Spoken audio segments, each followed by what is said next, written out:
नमस्कार दोस्तों, आप देख रहे हैं लाइव और मेरे चैनल के स्क्रीन पर इस समय वो शख्स है जिनको ढूंढ रहा है पूरा बुंदेलखंड, पूरा मध्य प्रदेश और कई बड़े लोग। शिवरंजनी तिवारी, जिन्होंने छतरपुर की सीमा में एंट्री करते ही यहां पर भोकाल मचा दिया है और सभी लोग इनका इंटरव्यू करना चाहते हैं। आज एक प्रेस कॉन्फ्रेंस में कई प्रकार के आरोप इनके ऊपर लगाए गए, लेकिन सभी आरोपों के जवाब देने को वो तैयार हो गई हैं और एक्सक्लूसिव इंटरव्यू इस समय बुंदेलखंड वाला पर आप देख रहे हैं शिवरंजनी तिवारी का, जो गंगा जल लेकर 1200 किलोमीटर से पैदल यात्रा करते हुए छतरपुर की सीमा तक कल पहुंची थी। तबीयत खराब होने की वजह से कुछ ब्रेक लिया है, बागेश्वर धाम जाना चाहती हैं और कई प्रकार के आरोप प्रत्यारोप, मनगढ़ंत बातें और कई चमत्कारिक बयान अभी तक इनके बारे में जारी हो चुके हैं। हम शिवरंजनी तिवारी जी से बात करेंगे।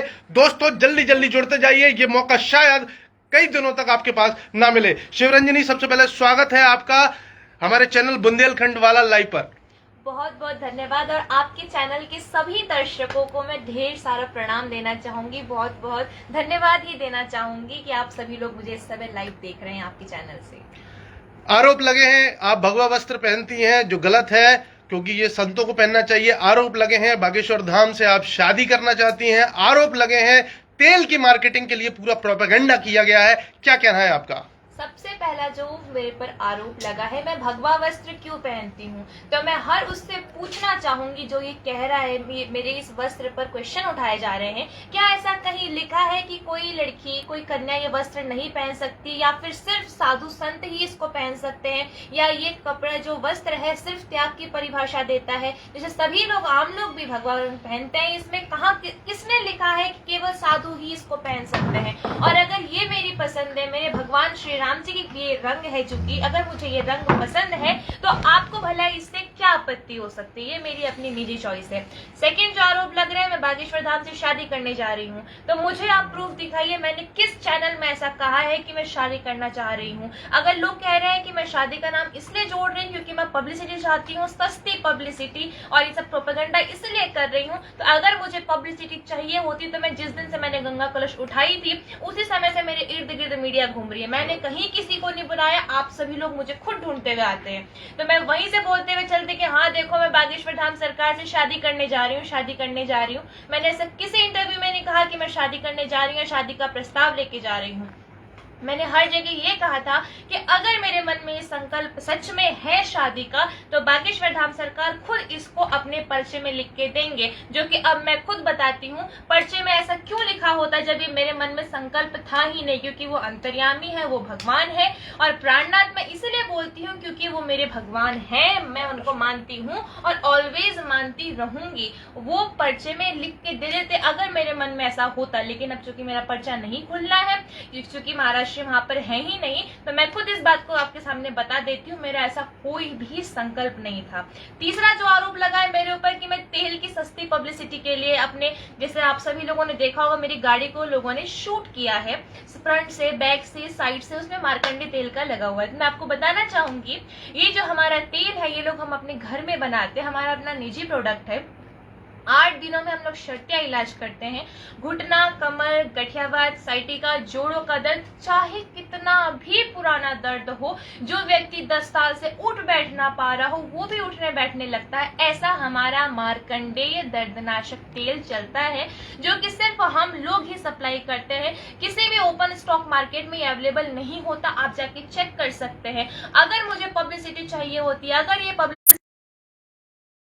तो फिर मैं ये ओपन मार्केट में भी तो अपना जो हमारा प्रोडक्ट है हम उसको छोड़ सकते हैं ताकि लोग देख सके। और जो कि हम लोग वृद्धाश्रम, अनाथाश्रम, गौशाला में हम लोग निःशुल्क सेवाएं देते हैं, जो विकलांग होते हैं, जो वृद्ध होते हैं, जो हमें कांटेक्ट करते हैं कि हम अनाथ हैं, हम वृद्धाश्रम से हैं, हम विकलांग हैं, हम गरीब हैं, हम नहीं कर सकते, उनको हम लोग निःशुल्क सेवाएं देते हैं। तो आप सभी लोग मुझे बताइए, हम लोग अपनी यात्रा से निकल रहे, करीब 1200 किलोमीटर की हमारी ये पूरी यात्रा हुई, हम लोग हर गाँव से, हर शहर से निकल रहे हैं, हजारों लोग हमें देख रहे हैं, तो क्या हम अपनी इस सेवा के बारे में एक एक को रोक के बताएं कि सुनो हम ये प्रचार कर रहे हैं, सुनो देखो हम यहाँ पर ये सब तेल देते हैं, सुनो हम ऐसा सेवा देते हैं, क्या हम एक एक को रोक के बताएंगे? थोड़ा सा कॉमन सेंस होना चाहिए। जिस तरह का ये पूरा फैलाया जा रहा है रायता कि प्रचार कर रहे हैं, अगर हमें प्रचार करना होता है तो हम नेशनल मीडिया में बैठ के प्रचार करते, देखो हमारा ये प्रोडक्ट है, ये हमारी सेवा निःशुल्क सेवा होती है, 8 दिन में दर्द जड़ से खत्म होता है, चाहे घुटने का हो, कमर का हो, गठियावाद, साइटिका, जोड़ों का दर्द, चाहे कोई भी दर्द हो,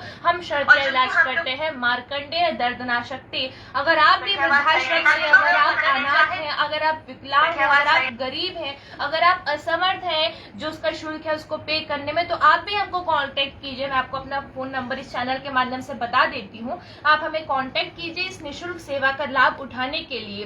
फोन नंबर है 9837833485। एक बार फिर से दोहरा रही हूँ, इस कांटेक्ट मैं कमेंट भी कर देता हूँ नंबर, बताइए जी। इस कांटेक्ट नंबर पे आप अपनी निःशुल्क सेवा ले सकते हैं। 9837833485। आप इस पे कांटेक्ट कर सकते हैं। मार्कंडेय दर्दनाशक तेल।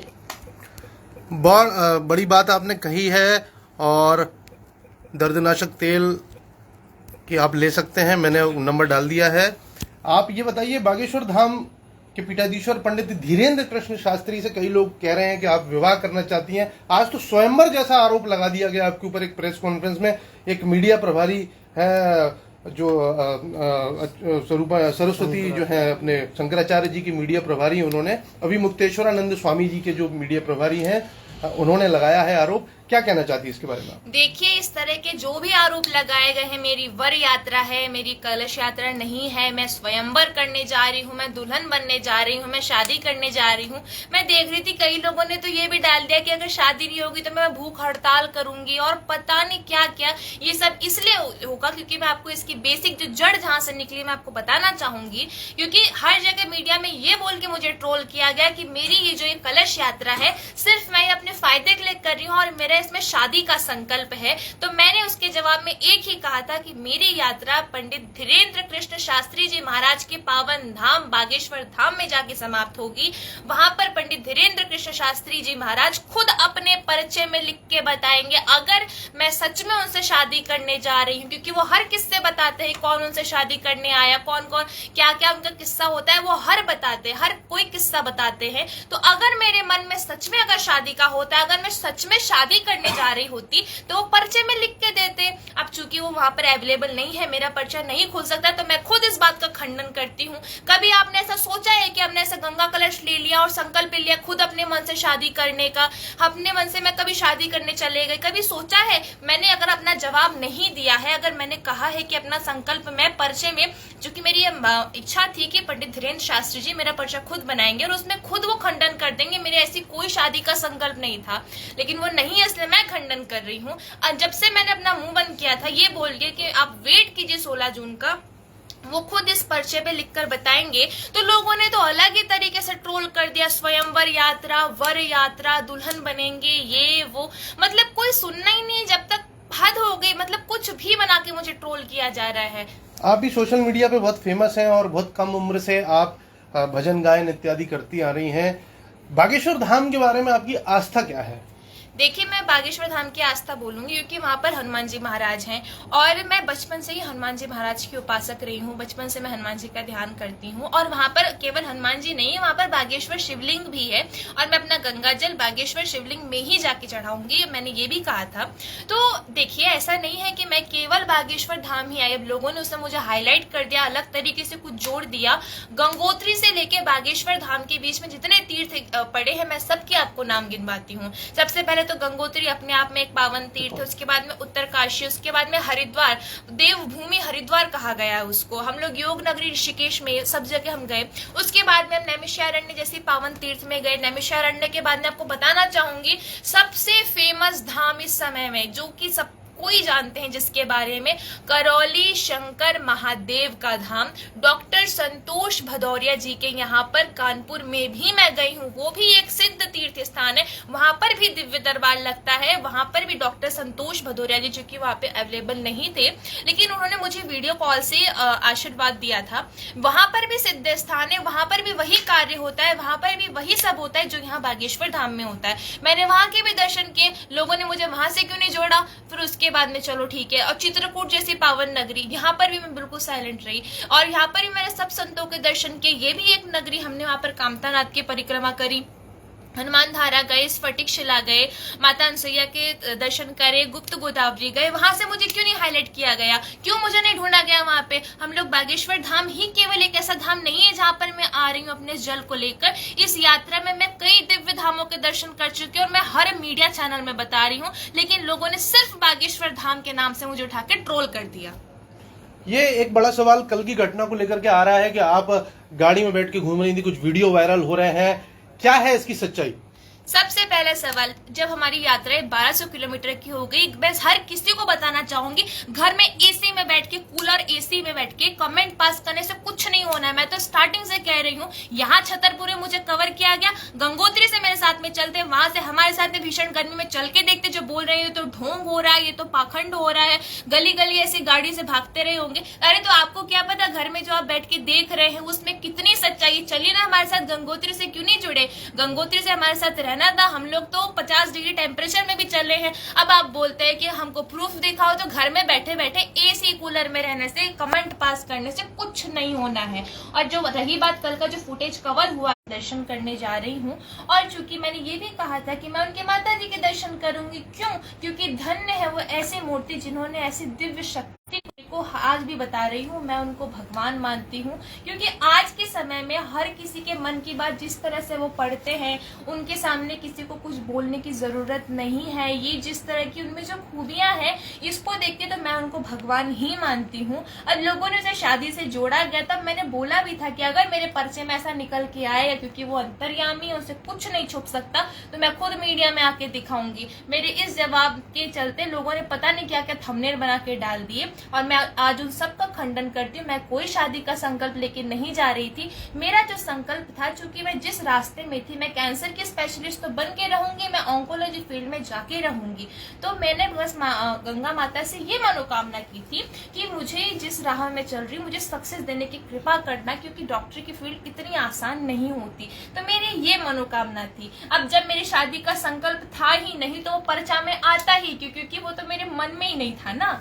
और अगर ना भी मिल पाई तो मुझे कुछ में कोई दुख नहीं है। मैं आपको एक लाइन बताना चाहूंगी, हम चाहे वही हो जरूरी नहीं, हम चाहे वही हो जरूरी नहीं, आशाएं होती कभी पूरी नहीं। मेरी भी आशा थी, एक भक्त को अपने प्राणनाथ भगवान के दर्शन की आशा थी, लेकिन वो आशा पूरी नहीं हो पाई। लेकिन इसका ये बिल्कुल मतलब नहीं है, जैसे कि मैंने कहा था, मुझे भगवान पे विश्वास है, मुझे दर्शन मिलेंगे। इसका ये मतलब नहीं है कि मेरा विश्वास टूट गया। वो दर्शन तो मुझे अवश्य मिलेंगे, लेकिन जब भी मिलेंगे मैं सबके साथ में लाइव आके बताऊंगी, देखो मुझे आज दर्शन मिल गए हैं। ये है भगवान पे अटूट विश्वास रखने का। आपके प्राणनाथ बोलने पर बागेश्वर धाम को भी बड़े लग रहे थे, अटकलें लगाई जा रही थी। आपने प्राणनाथ बागेश्वर धाम को किस संदर्भ में कहा है?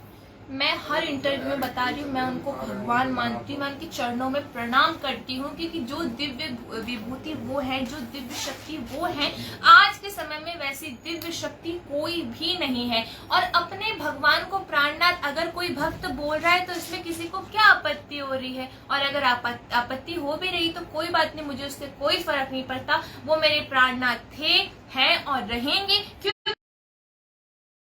कुछ कहे, मैं तो उन्हें प्राणनाथ भगवान कहूंगी। बागेश्वर धाम को लेकर आपकी वास्तविक आस्था पता चली, कई आरोपों के आपने जवाब दिए, कल के कई आरोपों के जवाब दिए, और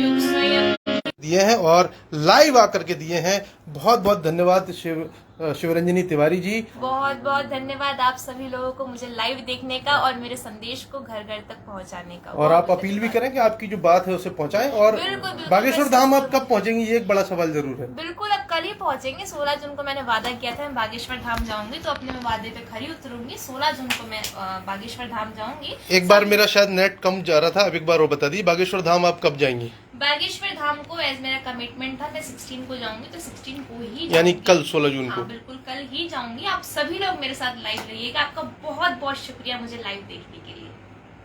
हमारे साथ थी शिवरंजनी तिवारी जी, धन्यवाद।